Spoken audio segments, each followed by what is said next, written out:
I think most families that are charitably inclined are really looking to make an impact. Number one, they have a charitable interest that's really designed to fulfill the kinds of needs that they see in either their community or with regard to some of the organizations that they've been exposed to.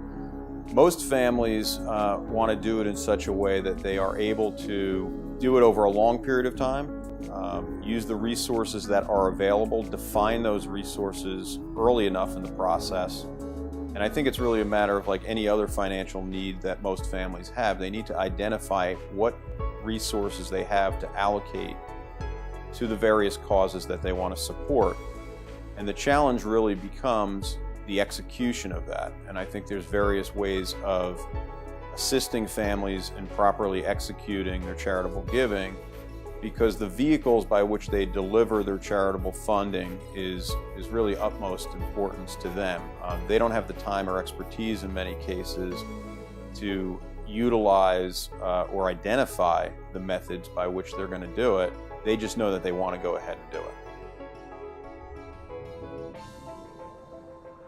The fact of the matter is there's a lot of what I'll call alternative type assets that are very appropriate. The illiquidity of those assets, sometimes they arrive at the decision that they can't contribute those assets because of that characteristic. The fact of the matter is that things like real estate, private equity interests, and hedge funds are very appropriate to contribute to charities. The other thing that's a very advantageous asset are low basis shares of stock. Many families are either holding a concentrated equity position and it has a low basis because it was accumulated either over time or a number of years ago. There's two aspects of that. One, the charity loves that type of an asset because it typically has a very easily ascertainable fair market value because it's a marketable security. And from the family's perspective, if they were to liquidate that asset and not give it to a charity, they would recognize significant capital gains. And in that case, obviously, they will forego that capital gains tax cost by making that charitable contribution directly to the charity.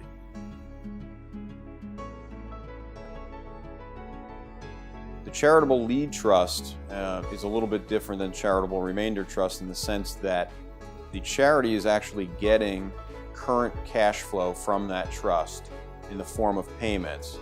And the deductibility of that is fairly similar, that the individual and the family is getting a charitable tax deduction in the year that the trust is set up. But it's a stream of payments essentially that every year are going to fulfill the charitable giving of that particular family, and those assets sit in trust, and at the end of the term of that trust, which is usually at the death of the donor, the remaining assets can go to the family or the beneficiaries of that trust, which is typically a spouse or children. To contrast that with a charitable remainder trust, the charity actually doesn't get the funding up front. There's actually the opposite. The beneficiaries are receiving an annual income stream from the trust that the donor has set up for them with the monies that have been contributed. And at the end of the time frame of that particular trust, the remaining assets will go directly to the charity. In both cases, the income tax efficiencies are fairly significant in terms of the income tax impact it could have, because the full value by doing various calculations can actually be realized as a charitable deduction upon setting up the trust.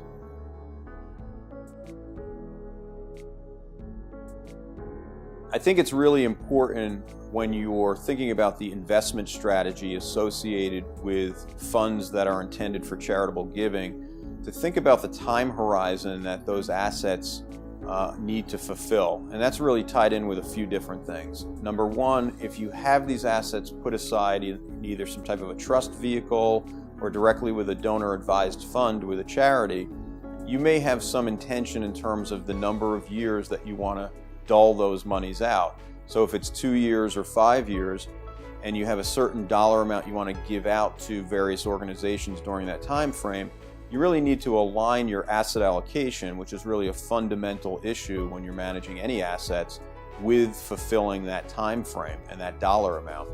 A lot of times families want to give out a certain dollar amount each year, And in order to fulfill that, you can kind of figure out what the growth rate in terms of both dividends, interest, and capital gain growth that you're going to need to have in that portfolio. So based on several things, you can kind of create an asset allocation model that's going to be consistent with your giving intentions as well as the time frame involved.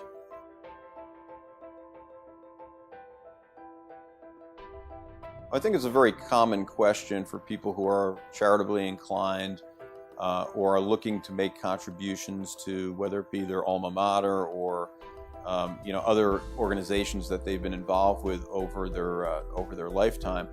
There really is no right answer to how much of my wealth or how much of my income I should be giving away on an annual basis. It's really a personal preference.